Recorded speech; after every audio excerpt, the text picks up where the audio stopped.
ముట్టడి చేయడానికి అయితే పిలిపించిన నేపథ్యంలో పెద్ద ఎత్తున అయితే మాత్రం టీడీపీ శ్రేణులు ఇప్పటికే ఇక్కడికి చేరుకున్నారు. అయితే దీనికి సంబంధించి ఉదయం నుంచి కూడా పెద్ద ఎత్తున అరెస్టులు చేసిన పరిస్థితి నేపథ్యంలో మాజీ మంత్రి అయ్యన్న పాత్రుడు గారిని కూడా అరెస్ట్ చేయడానికి ప్రయత్నించిన పరిస్థితి ఉంది. అయితే ఆయన అయితే ఒక ప్రత్యేకమైన వ్యూహం ద్వారా అనకాపల్లి మైనింగ్ కార్యాలయానికి రావడం జరిగింది. అయ్యన్న పాత్రుడు గారు ఉన్నారు, ఆయన అడిగి చూస్తున్నారు. సార్ చెప్పండి సార్, అసలు విశాఖ జిల్లాలో ఇసుక మాగిపోవడం గతంలో ఎప్పుడైనా చోటు చేసుకుంటా ఇప్పుడే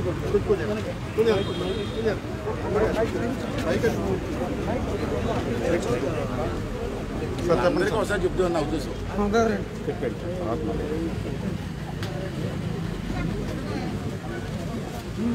ఈరోజు రాష్ట్రంలో ఇసుక కొరత విపరీతంగా ఏర్పడిన సంగతి మీ అందరికీ తెలుసు. అయితే ఆంధ్ర రాష్ట్రంలో జీవనదులు చాలా ఉన్నాయి. కృష్ణా గోదావరి కాకుండా శ్రీకాకుళం నుంచి కర్నూలు వరకు కూడా అనేక నదులు ఉన్నాయి. కావలసినంత ఇసుక ఉంది. ఇంత ఇసుక ఉన్నప్పటికీ కూడా ఇసుక దొరకట్లేదు. ఈ ఇసుక దొరకపోవడం వల్ల భవన కార్మికులు సుమారు 40 లక్షల మంది భవన కార్మికులకు పని లేకుండా పోయిన సంగతి మీ అందరికీ తెలిసిన విషయం, కొత్త ఏం కాదు. భవన కార్మికులు 40 లక్షల మంది ఉంటే భవనాల మీద ఆధారపడి ఉన్న వాళ్ళు చాలామంది ఉన్నారు. మేస్త్రీలు కానివ్వండి, ఎలక్ట్రీషియన్స్ కానివ్వండి, ప్లంబర్స్ కానివ్వండి, టైల్స్ వాళ్ళు కానివ్వండి, ఎలక్ట్రీషియన్స్ కానీ అందరూ కూడా వాళ్ళకి 20-30 లక్షలు ఉంటారు. ఇంతమంది సఫర్ అవుతూ ఉంటే ఈ దిక్కుమాల ప్రభుత్వం, పనికిమాల నేతలు పరిపాలన సక్రమంగా లేకపోవడం వల్ల కొరత ఏర్పడింది. కృత్రిమ కొరత, ఇది కొరత కాదు, కృత్రిమ కొరత. నువ్వు బాగా రికార్డ్ చేసుకోవే, సీఎంగా పంపించాలి పోలీస్ డిపార్ట్మెంట్. అంచేత ఈ కృత్రిమ కొరత ఎందుకు కృత్రిమ కొరత అంటే ప్రజానాయకులు దోపిడీ. కొన్ని వేల లారీలు స్టేట్లు దాటిపోతున్నాయి. ఏమైపోతుంది ఇసుక? ఎక్కడికి వెళ్ళిపోతుంది? ఎందుకు ఇవ్వలేకపోతున్నాం? మీ పాలసీ ఏంటి? ఫ్రీగా ఇవ్వాల్సిన ఇసుక, ట్రాన్స్పోర్ట్ ఛార్జీలు ఇచ్చి ఇసుక ఫ్రీగా ఇవ్వాలన్నది గవర్నమెంట్ పాలసీ గతంలో. ఈవేళ మొన్న నర్సీపట్నం మనం చూశాను నేను, ఒక ట్రక్కు ఇసుక 40,000 రూపాయలు 50,000 రూపాయలు కొట్టుకునే పరిస్థితి వచ్చిందంటే సామాన్యులు ఇల్లు కట్టుకోగలరా? ఇదో పెద్ద సమస్య. అయితే ఇసుక అంతా ఏమైపోతుంది అన్నది ఈ ప్రశ్న. దానికి సమాధానం చెప్పిన నాదులు లేడు. ఎన్ని ప్రెస్ మీట్లు పెట్టినా సమాధానం లేదు. ఊండో ఆండో. ఇవాళ ఎక్కడికి వెళ్తూ నేను విశాఖపట్నం జిల్లాకు నేను సేకరించాను. ఇవన్నీ కూడా గవర్నమెంట్ డిపోలు, ప్రైవేట్గా చెరువుల్లోని గడ్డల్లో ఇసుక కాదు, గవర్నమెంట్ డిపోలు. ఈ డిపోలో ఇసుక మాయమైపోయిందండి. గవర్నమెంట్ డిపోలు ఇసుక ఎలా మాయమైపోతుందండి? నాకు అర్థం కాదు.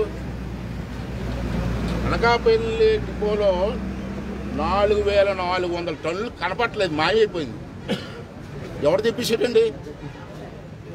నర్సీపట్నం డిపోలో 2,020 టన్నులు మిస్ అయిపోయింది. ఎవరు చెప్పాడండి?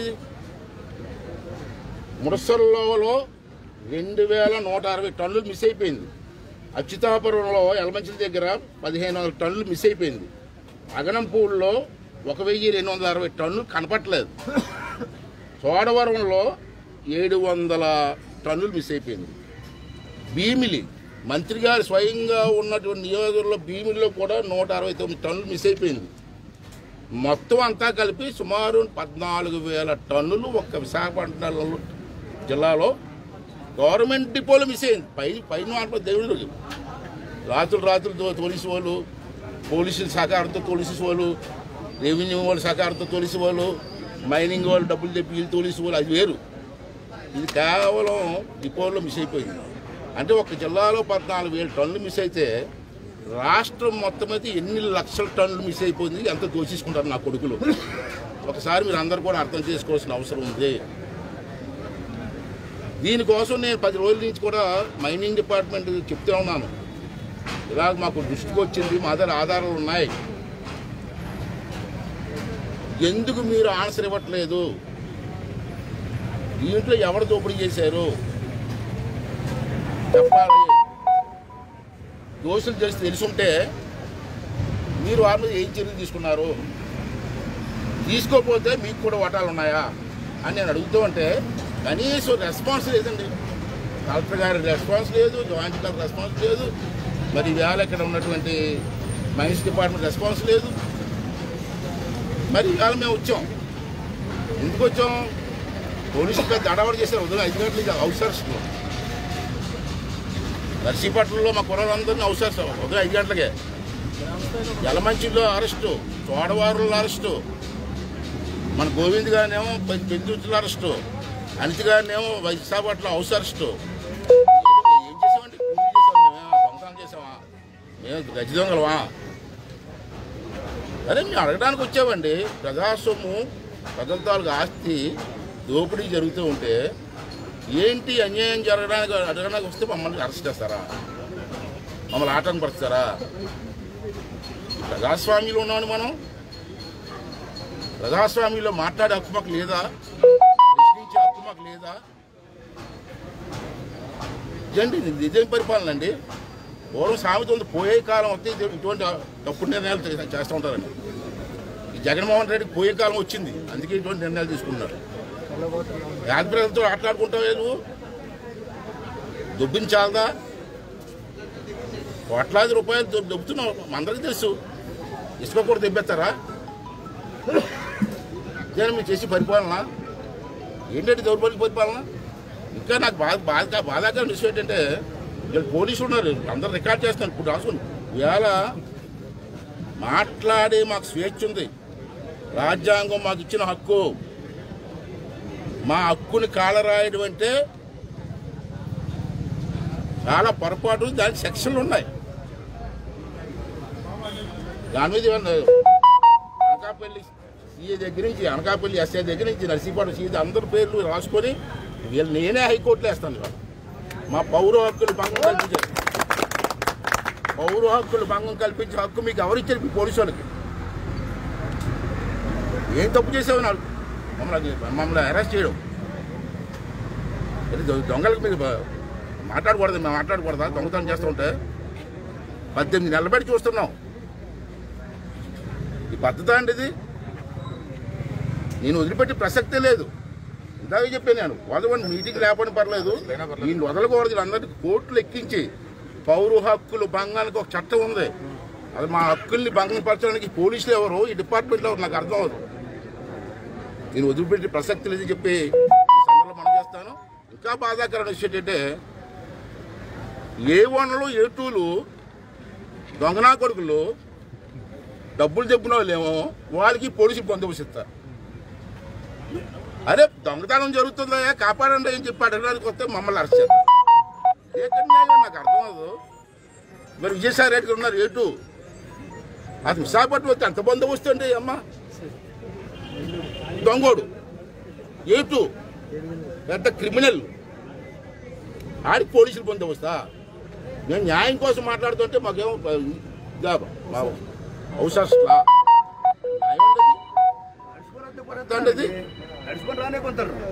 పత్తండిది ఇది మనం అందరం ఖండించాల్సిన ప్రజాస్వామ్యంలో ఉన్న దేశం ఇది. ఇదెవరంటే అట్టానికి అంటే దీన్ని కోరేది ఏంటంటే ఈవేళ జగన్మోహన్ రెడ్డి గారిని కూడా నేను కోరుకుంటాను.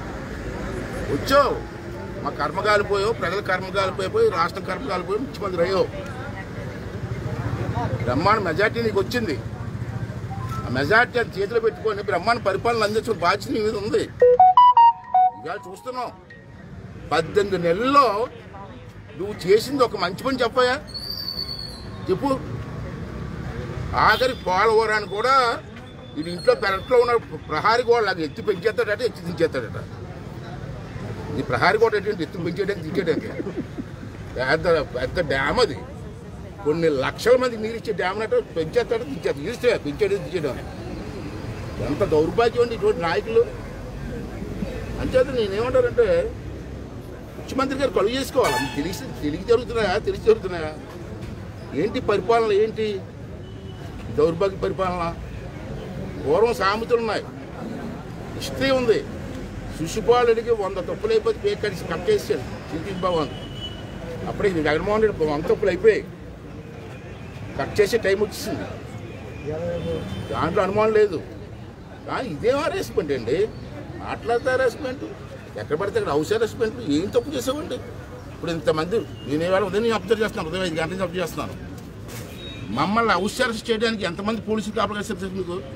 ఒక్కొక్క ఇంటి దగ్గర ఒక సీఏ, 2 కానిస్టేబుల్. మరి విశాఖపట్నంలో ఇంటి దగ్గర రాత్రి పడుకొని వద్దామని వస్తే మా ఇంటి దగ్గర ఒక కాపలా, 5 రూపాయలు బయటకు వస్తున్నాడా లోపలికి వెళ్తున్నాడు అని.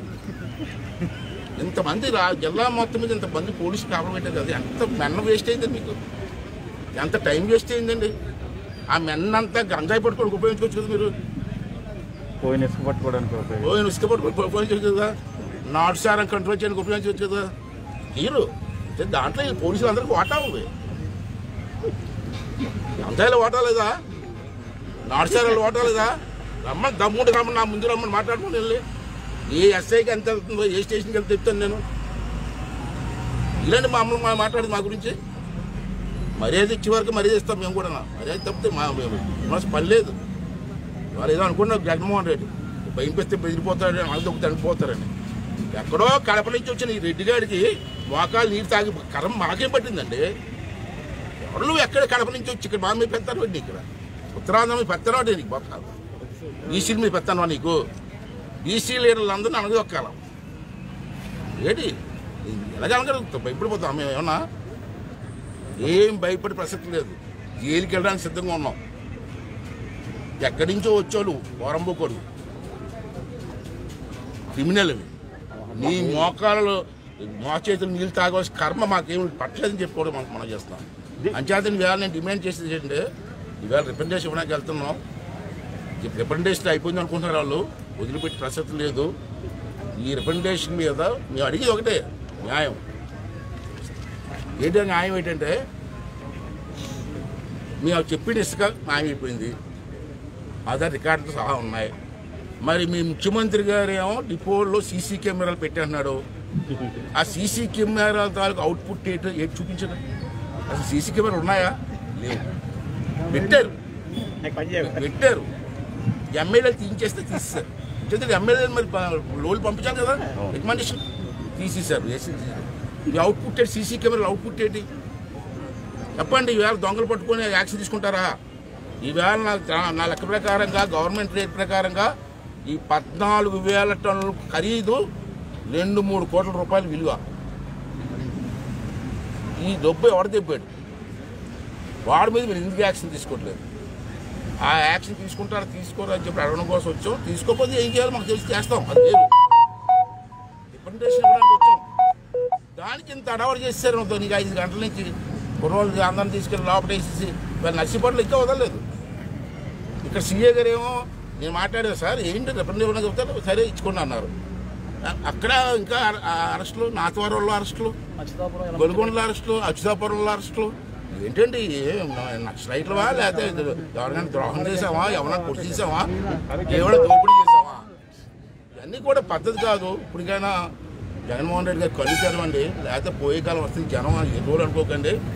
అనంతకాలంలోనే ఎక్కడైతే పోలవరం బ్యారేజ్ కడుతున్నామో అక్కడే పెద్ద గొయ్యి తీసి నిన్ను జీసారని కప్పేసి రోజులు వస్తాయి. దాంట్లో అనుమానం లేదు. ఈ పరిస్థితి ముఖ్యంగా చూసుకున్నట్టయితే